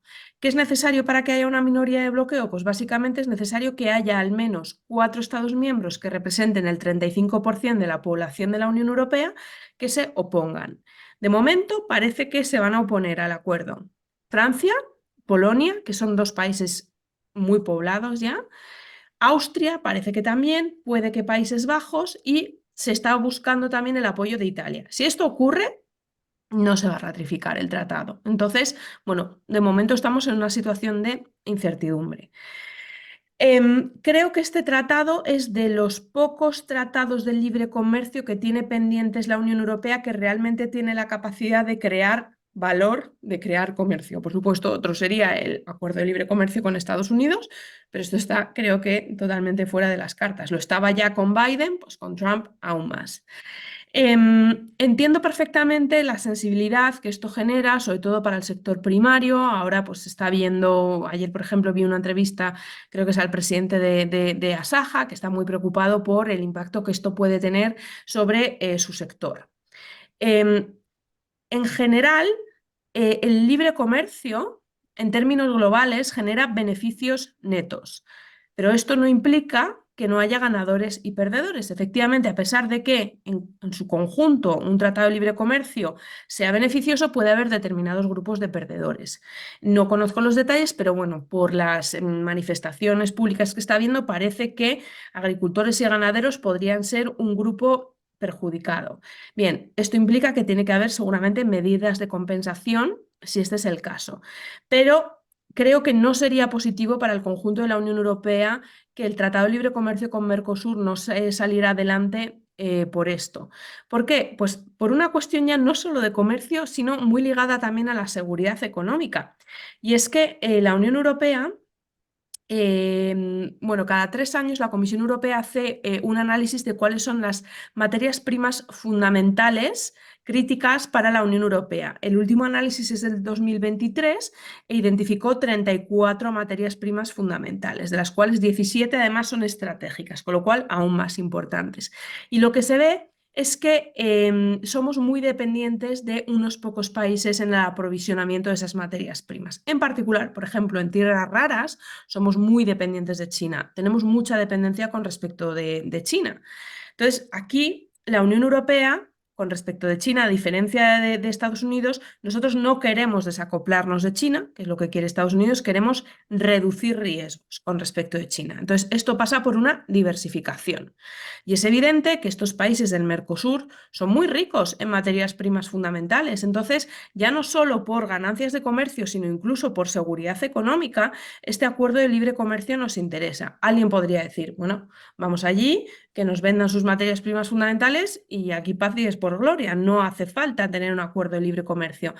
Pero es que la mentalidad ya ha cambiado y ha cambiado yo creo que en gran medida también por la influencia de China en el denominado sur global. Es decir, ya estos países no aceptan medidas tan transaccionales, o sea, lo que quieren ver es que realmente hay un compromiso por parte de la Unión Europea y esto pasa pues por llevar a cabo inversiones allí, es decir, no solo extraer las materias primas fundamentales de allí, sino invertir en toda la cadena de valor, pues también en el refinamiento, procesamiento, en el reciclaje. Y pues llegar a un acuerdo de libre comercio seguramente sea importante. Entonces yo creo que me resulta muy difícil saber si se va a bloquear o no. Desde luego, con que haya un país grande más que se una a este grupo, se va a bloquear en el Consejo de la Unión Europea, pero yo creo que esto, sinceramente, o sea, teniendo toda la sensibilidad con respecto a los grupos que se pueden ver afectados por el Tratado de Libre Comercio, creo que hay maneras de compensar y de llevar adelante este tratado que yo creo que en su conjunto generaría beneficios netos. Gracias, Judith. Es verdad que tendremos que seguirlo también bastante de cerca, a ver un poco qué va pasando. Eduard, también una pregunta para ti de Miguel Antón, que te pregunta un poco tu pronóstico sobre el fin de la guerra en Ucrania. Te dice que es complicado y arriesgado de decir, es verdad que no es fácil la pregunta. ¿Cuál es tu pronóstico? Y yo ahí le añado, ¿no?, esa inquietud que hay también en Europa de que se decida un poco el resultado de la guerra en una conversación entre Trump y Putin, donde al final Europa no esté casi invitada a esa mesa ni a esa conversación. Entonces, bueno, un poco tu perspectiva de qué crees que pueda pasar o posibles escenarios, mejores o peores, en cuanto a la resolución del conflicto en Ucrania. A ver, yo creo que lo primero sería paz, no. O sea, no, en mis escenarios yo no veo o no veo factible un acuerdo de paz en el sentido de que Rusia y el gobierno ucraniano se pongan de acuerdo en un nuevo modelo de coexistencia pacífica entre ambos países y entre ambas sociedades. A lo más a lo que se puede aspirar seguramente es a armisticios, ¿no? Y igualmente factible es que prosiga el enfrentamiento, incluso que ese enfrentamiento prosiga por vías distintas, ¿vale? Es decir, en realidad estos, digamos, serían tres escenarios, los tres plausibles, ¿no? Una lógica de eso, de un armisticio, y allí a lo mejor es donde tendremos que tirar mano de gente como Inés para intentar ver a Ucrania desde la perspectiva coreana, ¿no? Es decir, de paralelos, de zonas que quedan congeladas, y que el conflicto intenta congelarse durante un tiempo, pero evidentemente no se resuelve. Y después, lo que decía, ¿no? Pues podemos imaginar un conflicto pues, que continúa avanzando con pequeñas variaciones o conflictos que incluso en esta lógica de un posible, digamos, acuerdo impuesto, ¿no? O armisticio impuesto, el conflicto derive en cosas muy distintas, ¿no? Yo creo que lo que hemos visto hoy, por ejemplo, con el asesinato de un general ruso, Ujú. de la tentación que pueden tener a algunas partes dentro de lo que es el establishment ucraniano, decir, bueno, pues si la guerra convencional no, pues vamos a hacerlo por otras vías, ¿no? Entonces yo creo que en esa situación en que la guerra, tal como se está librando, no parece avanzar hacia un desenlace, nos lleva a una zona de bastantes peligros, ¿no? Porque puede haber más actores que decidan probar cosas distintas, ¿no? Porque el agotamiento en sí no parece una vía aceptable. Sobre lo que decías de la Unión Europea no estando en la mesa, creo que es un escenario bastante factible. De hecho, parece que a menudo, ¿no? Cuando hemos asistido a estos intentos de otro lado, muchos casos fallidos, ¿no? También lo vimos en Siria, ¿no? Es decir, Ujú. Rusia, Turquía, Irán diseñando, ¿no? El futuro de Siria. Eso fue una cosa, si os acordáis, era el proceso de Astana, ¿no? Parecía que parte de la capacidad de los actores para ponerse de acuerdo era el menosprecio de unos cuartos o unos quintos, ¿no? Ahí Ujú. Rusia, Turquía, Irán eran capaces de ponerse de acuerdo, aunque solo fuera por el gusto de dejar fuera de la mesa a europeos y a norteamericanos, ¿no? Que era lo que se sabía en el proceso de Ginebra. No sé si eso puede ser incentivo suficiente para Putin o sobre todo diría para Putin, ¿eh? Para intentar aceptar cosas que de otra forma no aceptaría. Que si eso fuera así, pues bienvenida sea la exclusión de la Unión Europea de la mesa, también. Pero ya te digo, no es un escenario, o sea, no me parece un elemento a no contemplar, pero no me parece la cuestión esencial a la hora de intentar ver para dónde avanzará el conflicto de Ucrania. Y fijaros, de nuevo, lo de Siria.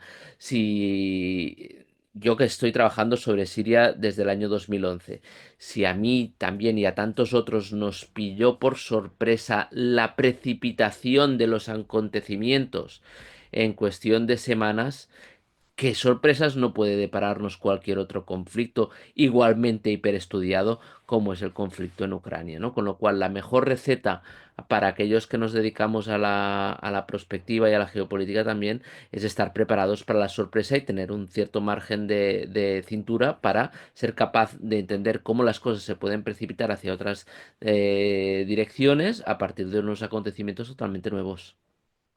Gracias, Eduard. Mariano, sigo contigo, que sé que te tienes que marchar a y media. Y aquí tenemos una pregunta de Jaume, que dice que si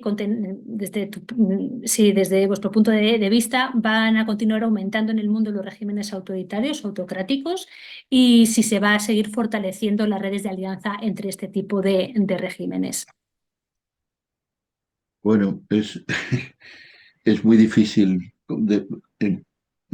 Casi todas las respuestas que de una forma u otra hemos ido dando en este panel, en muchos casos cada una y cada uno de nosotros hemos sido también cautelosos de, sí, podemos analizar una serie de factores, pero tenemos que ser cautelosos o somos cautelosos sobre hacer predicciones.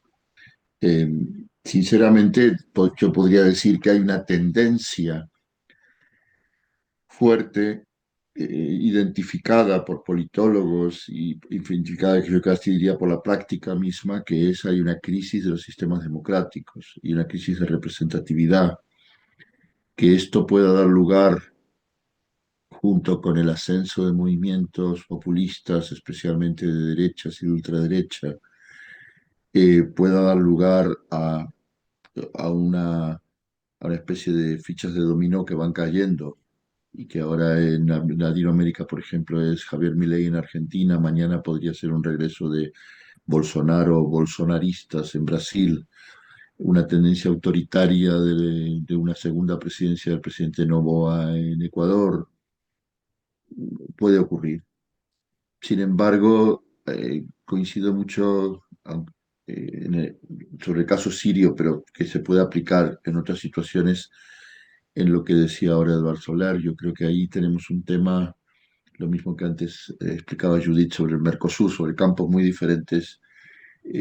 Yo sería cauteloso en hacer predicciones, no por optimismo, no es una expresión de deseos, es simplemente que las cartas que se mueven, las piezas que se mueven son suficientemente complejas y son suficientemente dispares y variables, para ser la palabra exacta, que, que no me arriesgaría a decir, no arriesgaría a decir que va a haber un crecimiento de los regímenes autoritarios y de las alianzas entre ellos. Sí diría que hay una fuerte crisis de la democracia y que hay una facilidad, una tendencia al auge del autoritarismo. Y dentro de ello habría que ver si habrá capacidad o no habrá capacidad de respuesta desde instituciones democráticas, países democráticos y sociedades civiles.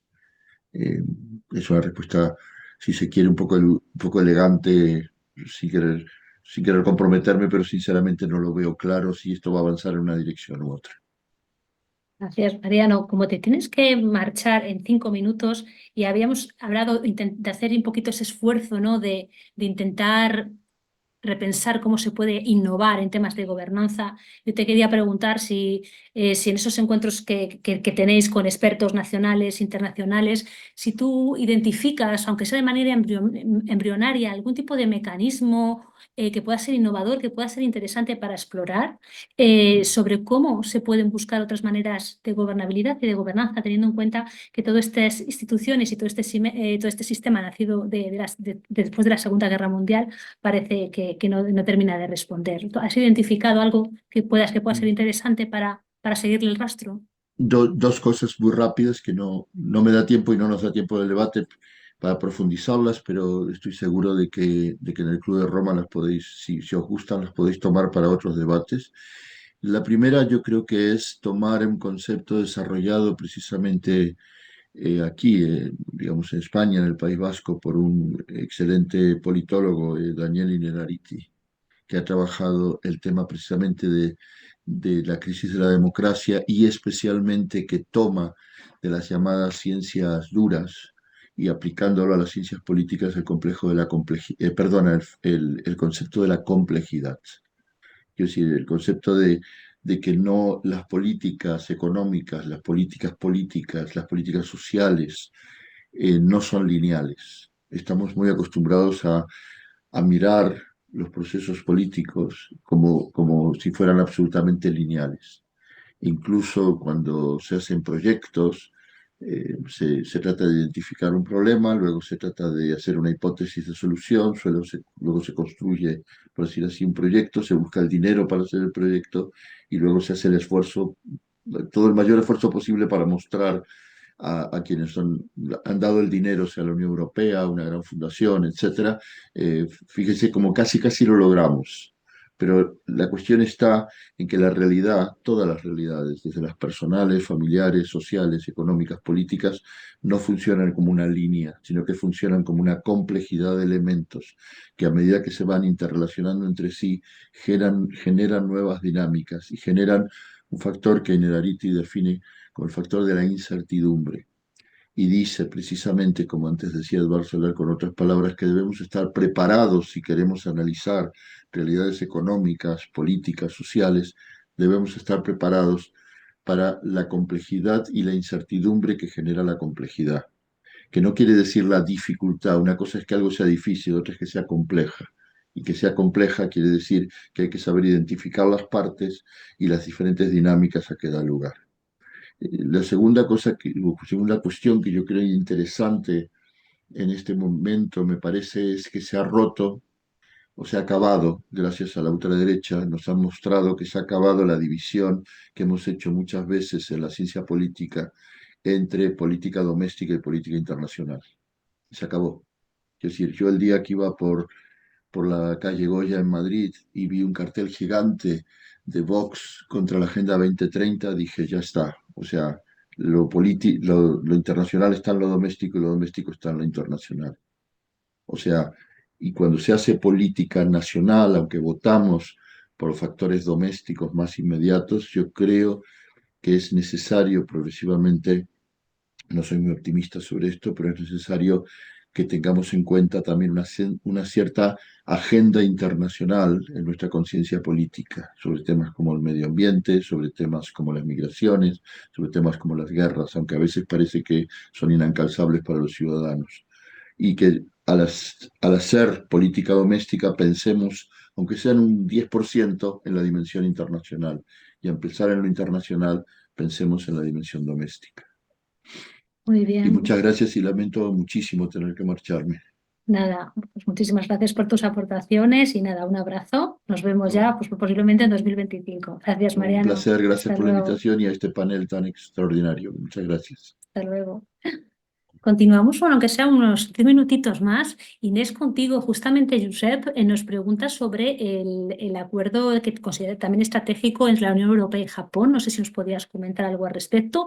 Y luego hacerte esa misma pregunta común que te he hecho a Mariano. Si también desde Asia, ¿no? Desde ASEAN, también si tú has identificado, no sé, modelos, cosas, elementos interesantes que digas, bueno, esto igual por esta vía se pueden explorar elementos interesantes en cuanto a cómo innovar en gobernanza para los principales desafíos globales. Sí, tanto. Es verdad que la Unión Europea y Japón ya tienen un acuerdo, digamos, estratégico firmado. Este ya entró en vigor hace ya un par de años. También ahora mismo están haciendo una gran cooperación en temas digitales, sobre todo a nivel normativo. Pero es verdad que la relación entre la Unión Europea y Japón siempre ha sido hablada un poco como hay mucho ruido, pocas nueces. Es decir, realmente a nivel, digamos, de cómo los imaginamos, son ambas democracias liberales, establecidas, tienen este elemento económico, aunque también con diferentes grados de innovación, etcétera, tienen problemas sociales parecidos, por ejemplo, envejecimiento, bajas natalidades, etcétera. Pero al final siempre ha sido una relación casi más triangular, es decir, donde Estados Unidos siempre ha sido un poco el tercer polo que relaciona a estos tres actores. Y eso al final ha hecho que aún así, aunque haya una voluntad de acuerdo, hay mucho ruido, y como decía, y poca materia al final. Es decir, hay muchas declaraciones, pero no tenemos, por ejemplo, un espacio de negociación de temas comerciales y tecnológicos como, por ejemplo, hay con India. Quiero decir que esto también son elementos que nos dan señales sobre qué intereses hay y qué no intereses hay con Japón. Y sobre la innovación, yo creo que esta es la gran pregunta, ¿no? Y cojo un poco una reflexión que estaba lanzando antes Judith sobre cómo, por ejemplo, América Latina con la entrada de China lo que quieren es compromisos de la Unión Europea. Y una de las cuestiones que yo a lo mejor aquí cojo de otras vertientes también, que sería la cuestión de la empatía. Creo que sobre todo desde Europa durante mucho tiempo nos hemos olvidado de escuchar. Y ahora puede ser que sea el momento de volver a saber qué es lo que quieren estos países si realmente queremos convertirnos en sus socios. Y esto es una cosa que China, en cierta manera, ha ofrecido. Ha sido capaz de encontrar qué es lo que se necesitaba. A veces no siempre todo lo que se necesitaba, pero ha sido capaz de ir cooptando estos pequeños espacios donde nadie podía llegar. Y esto lo pienso, por ejemplo, en temas que, por ejemplo, Eduard es mucho más experto que yo, ¿no? Pero con el acuerdo entre Arabia Saudí e Irán, también este verano con diferentes facciones palestinas, tratando de encontrar un poco de conciliación nacional en el caso de Palestina. Y esto es una cuestión que si no nos fijamos en qué vacíos también se crean y cómo podemos suplirlos a través de lo que necesitan pues, aquellos países que queremos que sean nuestros socios, no vamos a conseguir más que esa, ¿no? Esa fragmentación, esa confrontación. Y eso viene a lo que Eduard decía, y es que estamos en un mundo donde hay muchos alineamientos líquidos y no tener en cuenta que nuestros intereses pueden chocar con otros socios y que la mayoría de países se van a mover en esta visión que no es bipolar, sino que es en muchos casos de un engagement completamente selectivo, es decir, ahora mismo contigo, pero mañana con otro, y que no es ni China ni Estados Unidos, que hay muchos más actores en el juego, no vamos a saber cómo llegar a la complejidad del mañana. Muchas gracias, Inés. Judith, continuamos contigo con todo el tema de cómo la gobernanza económica, con esa Organización Mundial del Comercio en parálisis, como maneras de un poco de salir todos de estos embrollos, ¿no? De cómo también buscar maneras para poder hacer una gobernanza económica que funcione, donde se puedan buscar mecanismos o foros, ¿no? Para abordar todas esas tensiones que están ahí y que necesitan de diálogo.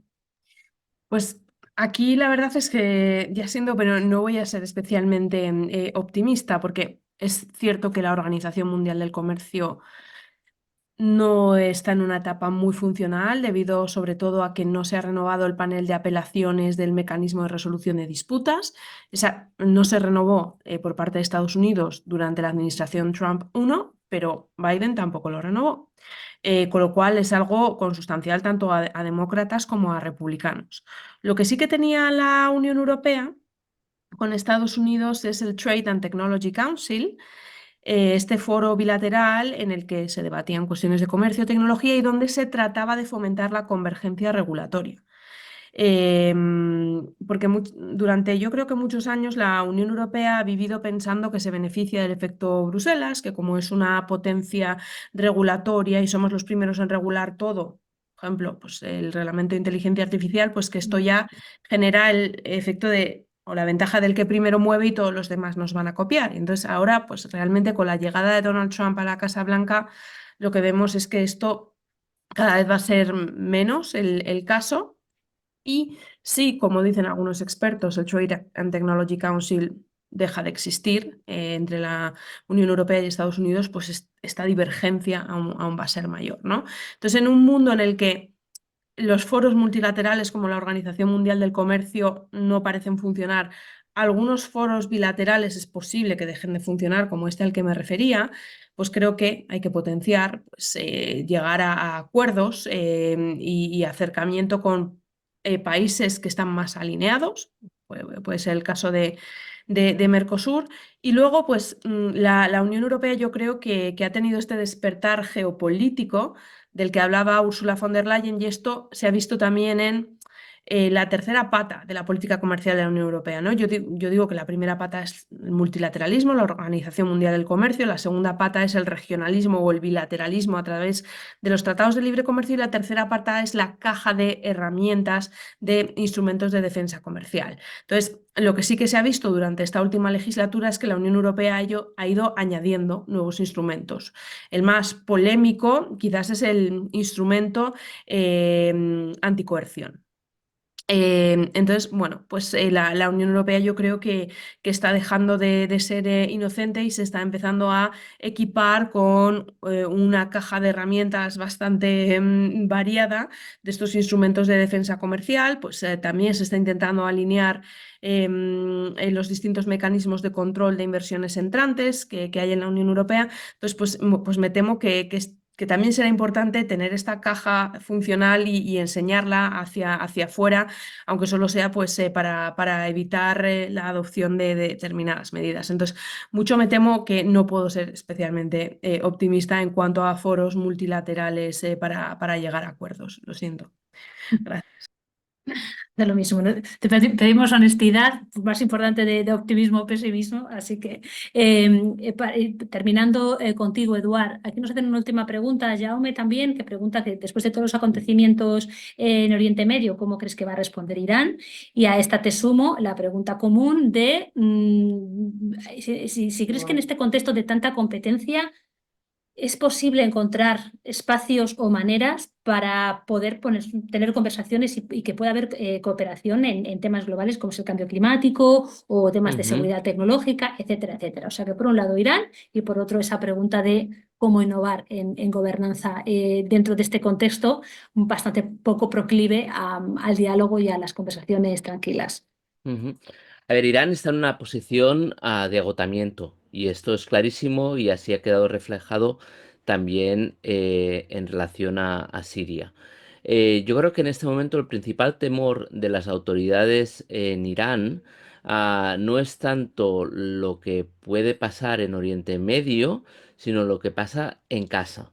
¿No? Cuando también cae un dictador, otros dictadores temen, ¿no? Por su mantenimiento en el poder.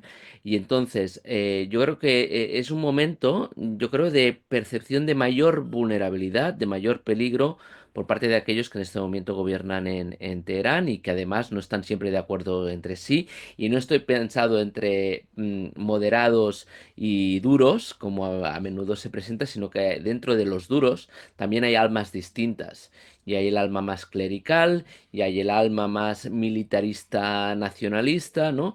Con lo cual es un momento tenso, complicado, pero también yo creo los iraníes haciendo un poco uso de una prudencia ancestral, yo creo que también en ese sentido están midiendo bien lo que hacen para no equivocarse en exceso, ¿no?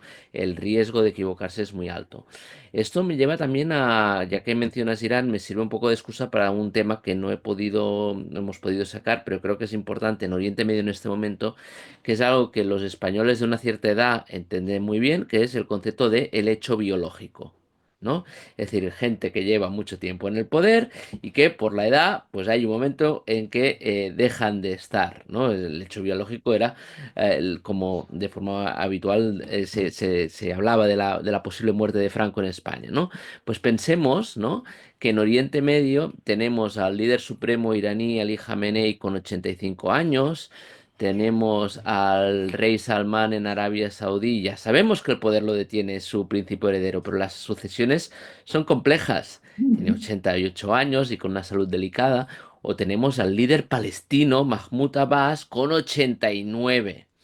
Y tenemos cerquita de casa al rey de Marruecos, que mucho más joven, 61 años, pero con una salud visiblemente dañada y perjudicada. Lo estamos viendo cada vez más, ¿no? Entonces, este elemento de otro tipo de reemplazos en las direcciones de algunos países en Oriente Medio y extendido a norte de África me parece un punto interesante. También, ya que he mencionado Marruecos, que no lo hemos dicho para nada, pero recordar también que el año que viene será el 50 aniversario de la Marcha Verde, ¿no? Y que este elemento que tiene una fortísima carga simbólica junto al impacto anterior que tuvo la presencia de Donald Trump sobre las cuestiones del Sáhara, sitúan, ¿no? Aumentan un poco el riesgo de escalfamiento en un conflicto que a la mayoría del mundo le es completamente irrelevante, pero que para España es fundamental en cuanto a que condiciona nuestra relación con nuestros dos vecinos inmediatos en el sur. Sobre los espacios de gobernanza, yo soy muy poco optimista en cuanto a su reforma, pero en cambio soy menos pesimista a lo mejor en cuanto a su obsolescencia o a su completa, al desenchufe completo, ¿vale? Ujú. Entonces, yo creo por lo tanto, que la idea de que necesitaremos,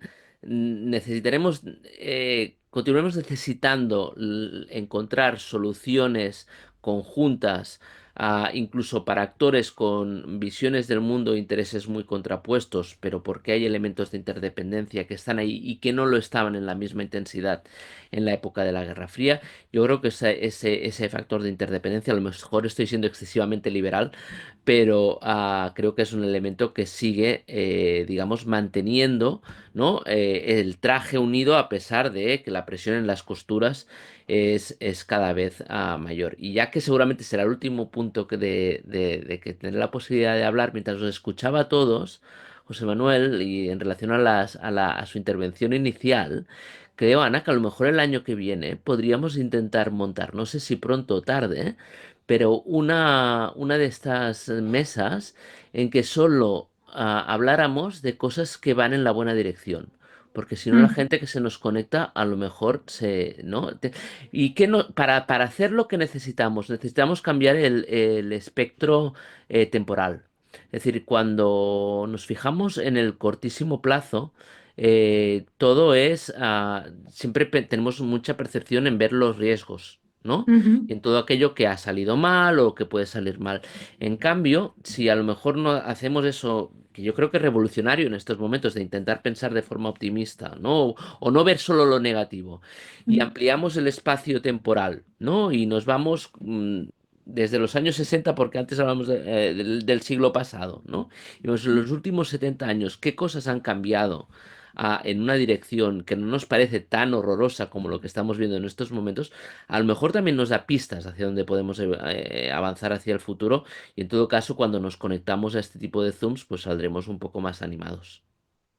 Me parece muy bien, Eduardo. Yo tomo nota. A mí me gusta la iniciativa, así que estaría muy bien para tomar un poco de fuerzas en 2025 y efectivamente buscar ideas y además desde esa perspectiva un poquito más amplia. Muchísimas gracias a los cinco, muchísimas gracias a todos los que nos estáis siguiendo y las preguntas estupendas que habéis mandado. Y yo me quedo aquí. José Manuel, te doy la palabra para el cierre de esta sesión. Hasta luego. Sí, gracias. Yo quería haberle contestado a Mariano antes de que se fuera y era recordar que yo empecé en el año 70 una tesis doctoral en ingeniería de sistemas, porque Jean Forester había ayudado al Club de Roma y salió el informe del 72 basado en temas de ingeniería de sistemas. Pero mi director de tesis, que era mi mejor amigo y que, bueno, ha sido un tipo que hemos mantenido la amistad hasta su fallecimiento hace 2 años, eh, me habló de que había una teoría nueva, que era la teoría de las catástrofes. Y además se puso muy de moda por la caída del régimen del Shah, que no sé si lo recordáis. El régimen del Shah celebró el aniversario del Imperio Persa y hicieron unas cosas maravillosas y sorprendentemente, luego si vemos la película Argo, pues vemos cómo acabó aquello y cómo de pronto el Shah desapareció.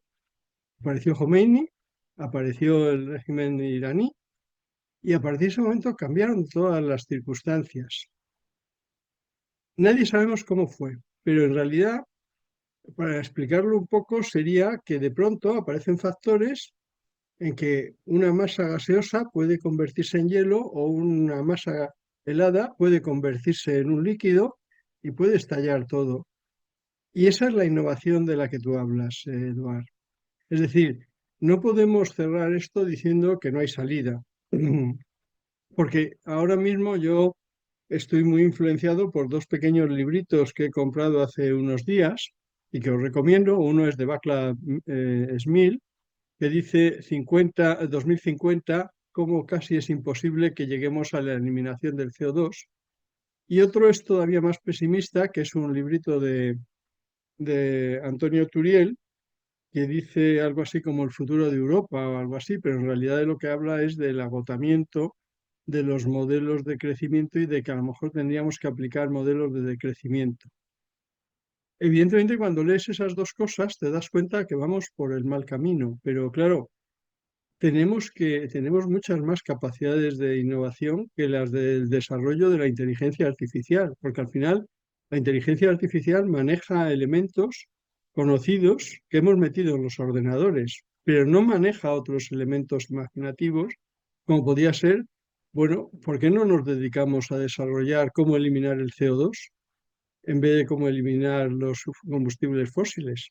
porque es imposible, tal como hemos montado las civilizaciones industriales, ahora reducir los combustibles fósiles a la nada de aquí a 20 años. O sea, va a ser prácticamente imposible, porque hay muchos que no han llegado todavía a los combustibles. Esto Václav Smil lo explicaba en un libro de Energía y Civilización hace 4 o 5 años, en el que recordaba que mientras nosotros estamos hablando de paneles solares y de desmontar molinos para hacerlos más eficientes, resulta que hay gente que sigue cocinando con leña. ¿Cómo pasamos, cómo mezclamos todo eso y conseguimos que el planeta no se caliente y controlemos el clima? A lo mejor es que tenemos que plantearnos otras salidas innovadoras que no están en la inteligencia artificial. Y esos son los debates que tenemos que abundar. Y en ese sentido, a mí me parece muy interesante, Eduardo, lo que has dicho, de que vayamos más allá del corto plazo, vayamos más allá de las condiciones inmediatas. Pensemos en cosas tan determinantes como son los hechos biológicos. Porque al final los hechos biológicos fueron los que hicieron que se aproximara la perestroika y la caída del imperio de la Unión Soviética. Pensemos incluso cómo se pasó de aquella situación donde el pobre Gorbachov la vivió creyendo intentar mantener aquel imperio y aquel imperio se vino abajo en cuestión de muy pocas fechas. ¿Cómo cayó el muro de Berlín? O sea, es decir, hemos vivido una serie de sucesos donde la situación catastrófica, por así decirlo, el llegar a ese punto de equilibrio y romperse el equilibrio de pronto y algo que era muy sólido, convertirse en algo gaseoso. Y este es un tema que podíamos explorar y entonces, bueno, pues son unas ideas magníficas, así que os vamos a tener que volver a invitar a otros ciclos. Es que estáis condenados a seguir siendo amigos nuestros aunque no queráis. Pero es que solo se Pero nos es que ocurre eso. además queremos, o sea que no pasa nada. Entonces, a mí me parece muy interesante, podemos involucrar a otras instituciones, hay amigos en Barcelona, hay amigos en el País Vasco, y amigos, habéis citado a Daniel Innerarity, y claro, es que Daniel es de esos viejos conocidos que lo hemos tenido dentro, fuera. Yo ahora mismo no sé si es miembro del capítulo, si se ha dado de baja, porque el problema de que tiene el capítulo es que aplicamos una regla que decía Aurelio Peccei cuando le dijeron que por qué en el Club de Roma solo había 100 personas, ahora somos 130 a nivel mundial. Y él explicó que es que él había aprendido un lema en el dintel de un manicomio español que decía, no están todos los que son, ni son todos los que están. Y con ese método, pues resulta que él decía, podemos tener gentes del Club de Roma que no sean del Club de Roma, pero que nos ayuden a la misión del Club de Roma de buscar vías de desarrollo, vías de innovación, vías de nuevas gobernabilidades. Así que, aunque no seáis miembros del capítulo ni del Club de Roma, os vamos a tener que invitar. Y no quiere decir con esto que vayáis a entrar en un manicomio o que estéis fuera del otro. Cada uno tenemos nuestros manicomios particulares y lo único que tenemos que hacerlos es disfrutarlos, disfrutar estas Navidades y olvidarnos de si somos locos o somos menos locos. Pero lo que sí es cierto es que tenemos un cierto compromiso con nuestras gentes y con las generaciones que vienen de intentar encontrar salidas cuando vemos estas salidas tan difíciles. Porque es que mires por dónde vienes, los modelos de gobernanza, los modelos de búsqueda de consensos internacionales y supranacionales han ido al garete. Y yo no sé si con la flexiglobalización esta de la que habéis hablado o con el nuevo desorden mundial del que hablan otros, estamos absolutamente abatidos de que creemos que no hay salida y siempre habrá una salida. Porque la ha habido en otras situaciones mucho más trágicas, la hubo después de la Segunda Guerra Mundial, la hubo después de la Guerra Fría y yo creo que tenemos que trabajar para que esos diálogos fructifiquen en posibles salidas y posibles ventajas para los que vienen. Así que nada más, muchísimas gracias, muchísimas felices Pascuas, que tengamos un buen 2025 y que hagamos debates tan interesantes como este que habéis protagonizado.